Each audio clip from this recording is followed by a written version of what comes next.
জানিয়ে দিব হাতে থাকা সর্বশেষ আপডেট বাংলা সংবাদ। প্রথমেই সংবাদ শিরোনাম। বিনিয়োগ সম্মেলনে যোগ দিয়েছেন প্রধান উপদেষ্টা। এরপর জানিয়ে দিব আবু সাইদ হত্যা ২৬ জনের বিরুদ্ধে অপরাধের প্রাথমিক প্রমাণ মিলেছে। এদিকে বাংলাদেশে জবের বন্যা বয়ে যাবে বলেছেন প্রেস সচিব। আরো জানিয়ে দিব ফের নতুন মামলায় গ্রেফতার শমী কায়সার। সর্বশেষ জানিয়ে দিব সিলেটে ব্যবসা প্রতিষ্ঠানে ভাঙচুর ও লুটপাটে সর্বমহলে ক্ষোভ, গ্রেফতার ১৭। এতক্ষণ শুনছিলেন সংবাদ শিরোনাম, এবারে বিস্তারিত। বিনিয়োগ সম্মেলনে যোগ দিয়েছেন প্রধান উপদেষ্টা।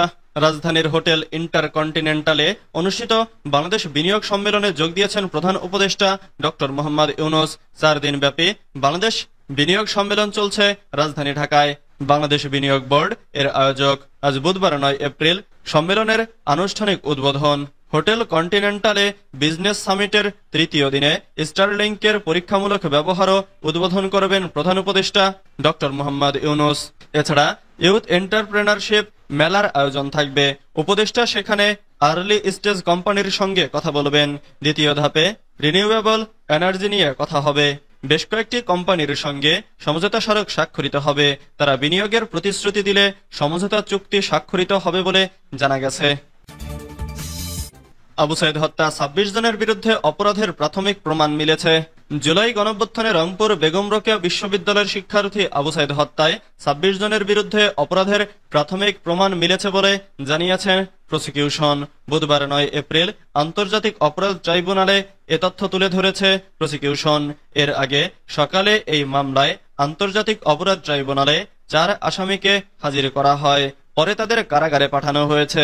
এদিন যাদের কারাগারে পাঠানো হয়েছে তারা হলেন সাবেক এএসআই মোহাম্মদ আমির হোসেন, সাবেক কনস্টেবল সুজন চন্দ্র রায়, ছাত্রলীগ নেতা মোহাম্মদ রফিকুল ইসলাম ও ছাত্রলীগ নেতা মোহাম্মদ ইমরান হোসেন। এর আগে গত ২ মার্চ জুলাই গণঅভ্যুত্থানে রংপুর বেগম রোকেয়া বিশ্ববিদ্যালয়ের শিক্ষার্থী আবু সাইদ হত্যার ঘটনায় ৪ জনকে হাজির করার নির্দেশ দেন ট্রাইব্যুনাল। আন্তর্জাতিক অপরাধ ট্রাইব্যুনালের চেয়ারম্যান বিচারপতি মোহাম্মদ গোলাম মর্তুজা মজুমদারের নেতৃত্বাধীন ট্রাইব্যুনাল এ আদেশ দেন। মামলার বিবরণ থেকে জানা যায়, সরকারি চাকরিতে কোটা সংস্কারের দাবিতে আন্দোলন চলাকালে বিক্ষোভের সময় গত ২০২৪ সালের ১৬ জুলাই দুপুরে বেগম রোকেয়া বিশ্ববিদ্যালয়ের সামনে পার্ক মোড়ে প্রতিবাদী মুখর নিরস্ত্র আবু সাইদকে গুলি করে পুলিশ। সহপাঠীরা সাইদকে রংপুর মেডিকেল কলেজ হাসপাতালে নিয়ে গেলে কর্তব্যরত চিকিৎসক তাকে মৃত ঘোষণা করেন। আবু সাইদকে পুলিশের গুলি করার ভিডিও ছড়িয়ে পড়লে সারা দেশে ব্যাপক প্রতিক্রিয়া দেখা দেয়। এই হত্যাকাণ্ডের প্রতিবাদে সোচ্চার হন বহু মানুষ, যাতে আরো গতিশীল হয় কোটা সংস্কার আন্দোলন। উল্লেখ্য, আবু সাইদ বেগম রোকেয়া বিশ্ববিদ্যালয়ের ইংরেজি বিভাগের ১২তম ব্যাচের শিক্ষার্থী ছিলেন। তিনি বিশ্ববিদ্যালয়ের কোটা সংস্কার আন্দোলনের অন্যতম সমন্বয়ক ছিলেন।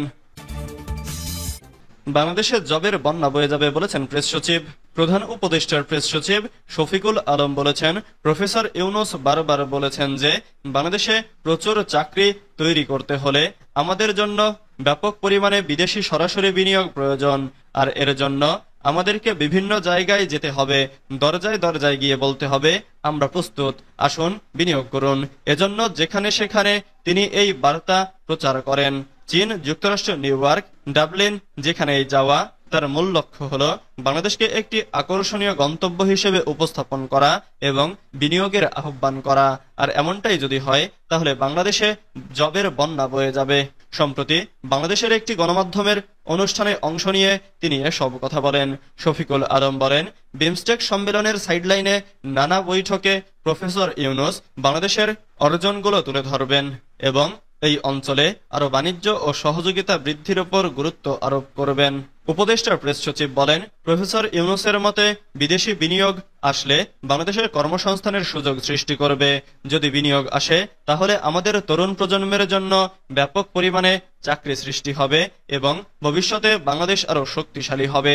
তবে তিনি সতর্ক করে বলেন, চাকরি হওয়া উচিত মানসম্মত, কোনো অকার্যকর চাকরি নয়। এর জন্য আমাদেরকে আমাদের পরিকাঠামো এবং লজিস্টিক সাপোর্ট আরো শক্তিশালী করতে হবে। একটি কার্যকর পোর্ট, উন্নত অবকাঠামো এবং ভালো লজিস্টিক সাপোর্টের মাধ্যমে আমরা এই লক্ষ্য অর্জন করতে পারি। ফের নতুন মামলায় গ্রেফতার শমী কায়সার। জুলাই আন্দোলনে রাজধানীর উত্তরা পূর্ব থানায় করা হত্যাচেষ্টা মামলায় অভিনেত্রী শমী কায়সারকে গ্রেফতার দেখানো হয়েছে। বুধবার 9 এপ্রিল ঢাকার সিএমএম আদালত এ আদেশ দেন। এর আগে 12 মার্চ হত্যাচেষ্টার অভিযোগে রাজধানীর উত্তরা পূর্ব থানায় করা মামলায় অভিনেত্রী শমী কায়সার জামিন পান। ওই দিন তার জামিন প্রশ্নে রুল যথাযথ ঘোষণা করে বিচারপতি আবু তাহের, মোহাম্মদ সাইফুর রহমান ও বিচারপতি মোহাম্মদ শওকত আলী চৌধুরীর সমন্বয়ে গঠিত হাইকোর্ট বেঞ্চ এ রায় দেন। আদালতে শমী কায়সারের পক্ষে শুনানি করেন আইনজীবী হামিদুল মিসবাহ এবং তার সঙ্গে ছিলেন আইনজীবী আনিসুল হাসান। রাষ্ট্রপক্ষে শুনানিতে ছিলেন deputy attorney general Redwan Ahmed Ranjib ও জিশান হায়দার। এর আগে ওই হামলায় নিম্ন আদালতে বিফল হয়ে হাইকোর্টে জামিন চেয়ে আবেদন করেন শমী কায়সার। এ আবেদনের শুনানি নিয়ে গত বছরের 10 ডিসেম্বর হাইকোর্ট রুল দিয়ে তাকে অন্তর্বর্তীকালীন জামিন দেন। এ আদেশ স্থগিত চেয়ে রাষ্ট্রপক্ষ আপিল বিভাগে আবেদন করেন। সিলেটে ব্যবসা প্রতিষ্ঠানে ভাঙচুর ও লুটপাটে সর্বমহলে ক্ষোভ, গ্রেফতার 17। ফিলিস্তিনে বর্বরতম গণহত্যার প্রতিবাদে সিলেটে বিক্ষোভ মিছিল ও সমাবেশ চলাকালে নগরের বিভিন্ন ব্যবসা প্রতিষ্ঠানে হামলা, ভাঙচুর, লুটপাট ও অগ্নিসংযোগের ঘটনায় সর্বমহলে ক্ষোভের সঞ্চার হয়েছে। এ ঘটনায় উদ্বিগ্ন ব্যবসায়ীরা। এ ঘটনার তীব্র প্রতিবাদ জানিয়ে নানা কর্মসূচি পালন করেছে বিভিন্ন সংগঠন। দাবি তুলেছেন নগরীতে বিভিন্ন সময়ে অস্থিরতা সৃষ্টির সুযোগে এমন অপকর্ম ঘটিয়ে আসা আড়ালের চক্রকে চিহ্নিত করার। এ ব্যাপারে ক্ষতিগ্রস্ত ব্যবসায়ীরা থানায় মামলাও করেছেন। পুলিশ গ্রেফতার করেছে 17 জনকে। ফিলিস্তিনের নিরীহ জনগণের ওপর ইসরায়েলি বাহিনীর বর্বর হামলা ও গণহত্যার প্রতিবাদে সিলেটে অনুষ্ঠিত বিক্ষোভ মিছিলের সময় সুযোগ সন্ধানী কতিপয় দুর্বৃত্ত কর্তৃক বিভিন্ন ব্যবসা প্রতিষ্ঠানে হামলা, ভাঙচুর, লুটপাটের তীব্র নিন্দা ও জড়িতদের গ্রেফতারের দাবি জানিয়েছে সিলেট চেম্বার অব কমার্স। হামলা, লুটপাটে ব্যাপক ক্ষতিগ্রস্ত রয়্যাল মার্ক হোটেল, কেএফসি, বাটাসহ ক্ষতিগ্রস্ত বিভিন্ন প্রতিষ্ঠান পরিদর্শন করেন চেম্বার নেতৃবৃন্দ।